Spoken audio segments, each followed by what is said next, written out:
नापाक रिश्ता। इसी साल 18 मार्च की बात है। शाम का समय था। करीब 6 साढ़े 6 बज रहे थे। छत्तीसगढ़ के शहर बिलासपुर की रहने वाली सरिता श्रीवास्तव मंदिर जाने की तैयारी कर रही थी। बेटा ओम प्रखर घर पर अपने कमरे में पढ़ रहा था। इसी दौरान डोरबेल बजी। सरिता ने बाहर आकर गेट खोला। गेट पर 25-30 साल की एक युवती खड़ी थी। सरिता ने युवती की ओर देखकर सवाल किया, हाँ जी, बताओ क्या काम है। युवती ने अपने दोनों हाथ जोड़कर सरिता से कहा, मैम नमस्ते, ओम घर पर है क्या। हाँ, ओम घर पर ही है। सरिता ने युवती को जवाब देकर सवाल किया, आपको उससे क्या काम है। मैम मेरा नाम आराधना एक्का है, मैं ओम की स्कूल में टीचर हूँ। इधर से जा रही थी तो सोचा ओम से मिलती चलूँ, युवती ने बताया।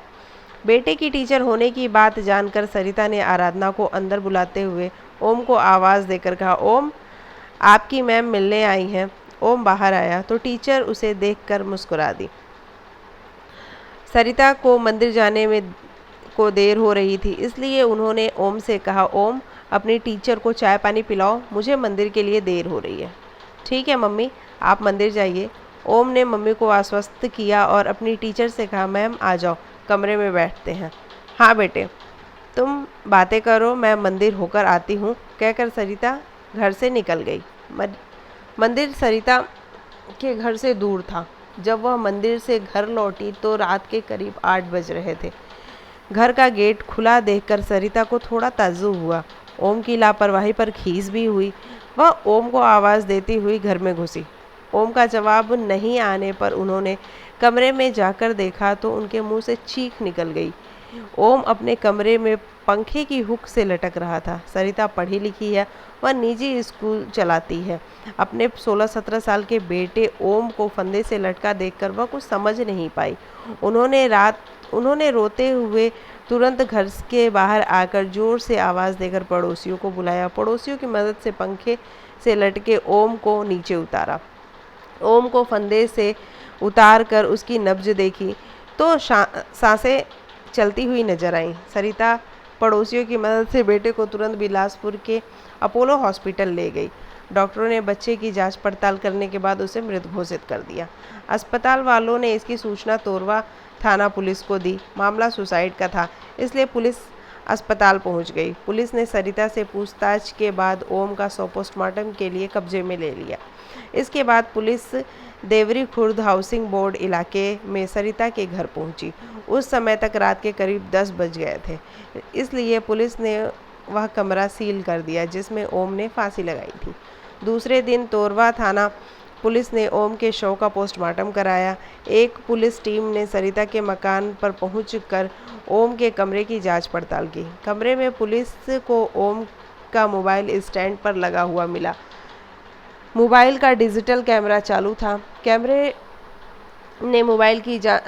ने मोबाइल की जांच की तो उसमें ओम के फांसी लगाने का पूरा वीडियो मिला। ओम ने अपना मोबाइल स्टैंड पर इस तरह सेट किया था कि उसकी फांसी लगाने की प्रत्येक गतिविधि कैमरे में कैद हो गई थी। पुलिस ने मोबाइल जब्त कर लिया। पुलिस ने ओम की किताब कॉपियां भी देखी, लेकिन कोई सुसाइड नोट नहीं मिला। उसके कमरे से दूसरी कोई संदिग्ध चीज़ नहीं मिली। पुलिस ने सरिता श्रीवास्तव से ओम के फांसी लगाने के कारणों के बारे में पूछा, लेकिन उन्हें कुछ पता ही नहीं था, तो वे क्या बताती। उन्होंने मंदिर जाने से पहले ओम की टीचर आराधना घर पे आने और मंदिर से वापस आने तक का सारा वाकया पुलिस को बता दिया, लेकिन इससे ओम की आत्महत्या करने के कारणों का पता नहीं चला। तोरवा थाना पुलिस ने ओम की आत्महत्या का मामला दर्ज कर लिया। जब्त किए उसके मोबाइल पर कुछ चीज़ों में लॉक लगा हुआ था। मोबाइल का लॉक खुलवाने के लिए उसे साइबर सेल भेज दिया गया। पुलिस जांच पड़ताल में जुट गई, लेकिन यह बात समझ नहीं आ रही थी कि ओम ने सुसाइड क्यों किया और सुसाइड का वीडियो क्यों बनाया। ओम प्रखर एक निजी स्कूल में 12वीं कक्षा में पढ़ता था। इसके साथ ही वह एक इंस्टीट्यूट में कोचिंग भी कर रहा था। ओम सरिता का इकलौता बेटा था। पति सुनील कुमार से अनबन होने के कारण सरिता बेटे के साथ घर में अकेली रहती थी। सरिता परिजात स्कूल की प्रधानाचार्य यह स्कूल वह खुद चलाती थी। पुलिस ओम के सुसाइड मामले में जांच पड़ताल कर रही थी। इसी बीच उसके कुछ दोस्तों के मोबाइल पर डिजिटल फॉर्मेट में कुछ सुसाइड नोट पहुंचे। पता चलने पर पुलिस ने ये सुसाइड नोट जब्त कर लिया। इन सुसाइड नोट में ओम ने कई तरह की बातें लिखी थीं, जिनमें वह जीने की इच्छा जाहिर कर रहा था और अपने के लिए कुछ करने की बात कर रहा था। सुसाइड नोट में ओम ने किसी लड़की का जिक्र करते हुए लिखा था कि वह उसका मोबाइल नंबर कभी ब्लॉक तो कभी अनब्लॉक कर देती है। उसने सुसाइड नोट में अपनी मौत से उसे दर्द पहुंचाने की बात भी लिखी थी। यह सुसाइड नोट सामने आने से पुलिस को यह आभास हो गया कि यह मामला प्रेम प्रसंग का हो सकता है। इसलिए पुलिस ने सुसाइड नोट के आधार पर जांच आगे बढ़ाई। इस दौरान ओम के दोस्तों के पास उसके सुसाइड नोट से जुड़े मैसेज आते रहे। जांच में पता चला कि ओम ने सुसाइड से पहले मोबाइल में 2-3 सुसाइड नोट रिकॉर्ड किए थे। इसके अलावा कुछ अन्य मैसेज भी लिखे थे। ये मैसेज और सुसाइड नोट दोस्तों को अलग-अलग समय पर मिले। इसके लिए उसने टाइम सेट किया था। टाइम सेट किए जाने के कारण ही ओम के दोस्तों को उसके सुसाइड नोट और मैसेज अलग-अलग समय पर मिले। सुसाइड नोट और मैसेज के आधार पर पुलिस ने 23 मार्च को ओम को आत्महत्या के लिए उकसाने और पॉक्सो एक्ट के तहत मामला दर्ज कर शिक्षिका आराधना एक्का को गिरफ्तार कर लिया। पुलिस की ओर से एकत्र किए सबूतों के आधार पर जो कहानी सामने आई वह 16-17 साल के किशोर ओम प्रखर और उसकी टीचर आराधना एक्का द्वारा अपने प्रेम जाल में फंसाने की और उसके दैहिक शोषण करने की कहानी थी। 30 साल की आराधना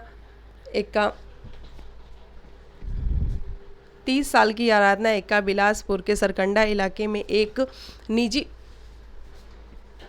केमिस्ट्री टीचर थी। ओम भी इसी स्कूल की 12वीं कक्षा में पढ़ता था। ओम अपनी क्लास का होशियार विद्यार्थी था। पढ़ाते पढ़ाते आराधना का झुकाव ओम की तरफ होने लगा। वह गुरु शिष्य का रिश्ता भूल कर ओम को प्यार करने लगी। आराधना ने ओम का मोबाइल नंबर भी ले लिया। वह कभी ओम को क्लास में रोककर उसे छूती और प्यार भरी बातें करती, तो कभी घर पर बुला लेती। ओम जवानी की दहलीज पर खड़ा था। वह प्रेम प्यार का ज़्यादा मतलब नहीं समझता था, लेकिन इस उम्र में विपरीत लिंग के प्रति आकर्षण बढ़ जाना स्वाभाविक है। आराधना जब उसे छूती और उसके नाजुक अंगों को सहलाती तो ओम को अच्छा लगता। किशोरावय ओम जल्दी ही अपने टीचर से प्यार की गिरफ्त में आ गया। आराधना उसका शारीरिक शोषण करने लगी। इसी बीच आराधना का अपने स्कूल के एक शिक्षक से प्रेम संबंध शुरू हो गया। इसके बाद आराधना ने ओम की तरफ ध्यान देना कम कर दिया। इससे ओम बेचैन रहने लगा। आराधना ने उसे प्यार की ऐसी गिरफ्त में लिया था कि ओम को उसके बिना सब कुछ सूना सूना सा लगता था। ओम जब आराधना को फ़ोन करता तो कई बार वह फ़ोन नहीं उठाती थी। इस पर ओम को कोफ्त होती थी। आराधना ओम ने पता किया तो मालूम हुआ कि आराधना का एक टीचर से चक्कर चल रहा है। यह बात जानकर ओम परेशान हो उठा। एक दिन आराधना ने ओम को बिलासपुर के एक मॉल में बुलाया। ओम वहां गया तो उसने बहाने से आराधना का मोबाइल ले लिया। ओम ने आराधना की आंख बचाकर उसके मोबाइल को हैक कर लिया। इसके बाद आराधना जब भी अपने प्रेमी टीचर से बातें करती या सोशल मीडिया पर कोई मैसेज भेजती तो सारी बातें ओम को पता चल जाती। आराधना की बेवफाई की बातें सुन और पढ़कर ओम ज़्यादा परेशान रहने लगा। 18 मार्च को आराधना जब ओम के घर आई तब उसकी मम्मी सरिता श्रीवास्तव मंदिर जा रही थी। माँ के मंदिर जाने के बाद ओम ने आराधना से उसकी बेवफाई के बारे में पूछा तो आराधना ने उसे फटकार दिया और अपनी मनमर्जी की मालिक होने की बात कहते हुए चली गई। आराधना की बातों से किशोरावय ओम के दिल को गहरी ठेस पहुंची। नासमझी में उसने सुसाइड करने का फैसला कर लिया। उसने किसी खास ऐप की मदद से कोड लैंग्वेज में कुछ सुसाइड नोट लिखे। 1-2 सुसाइड नोट उसने हिंदी में भी लिखे। ये सुसाइड नोट लिखकर उसने टाइम सेट कर दिया और अपने दोस्तों को भेज दिया। इसके बाद घर में अकेले ओम ने एक रस्सी से फांसी का फंदा बनाया और कमरे में लगे पंखे से लटक कर अपनी जीवन लीला समाप्त कर ली। सुसाइड नोट के टाइम सेट किए जाने के कारण ओम के दोस्तों को उसके सुसाइड नोट अलग अलग समय पर मिले। दोस्तों को सुसाइड नोट मिलने पर ओम ने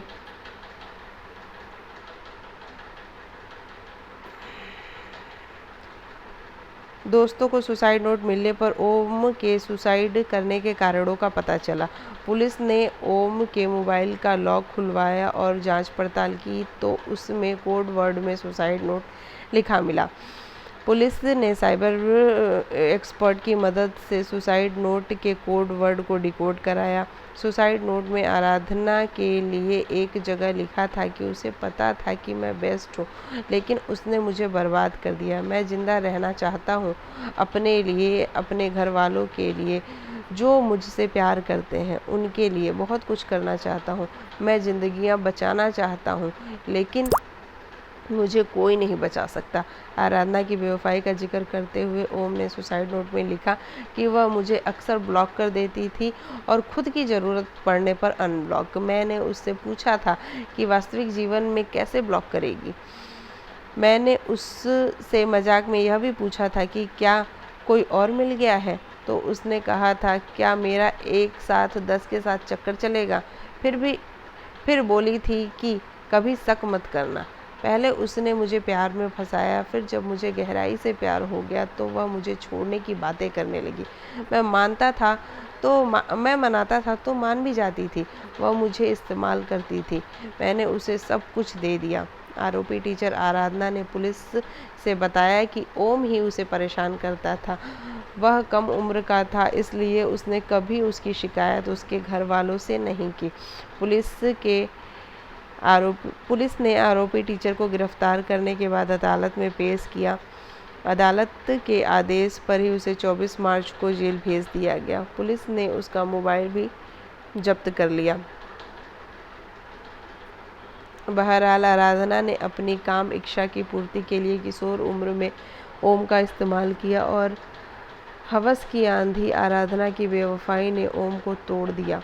उसने सुसाइड कर लिया। बेटे ओम की मौत से सरिता श्रीवास्तव जब दोहरा वज्रपात हुआ। एक तो वह पति से पहले ही अलग रहती थी, अब बेटे की मौत ने उनकी जिंदगी की रही सही खुशियां भी छीन ली थी।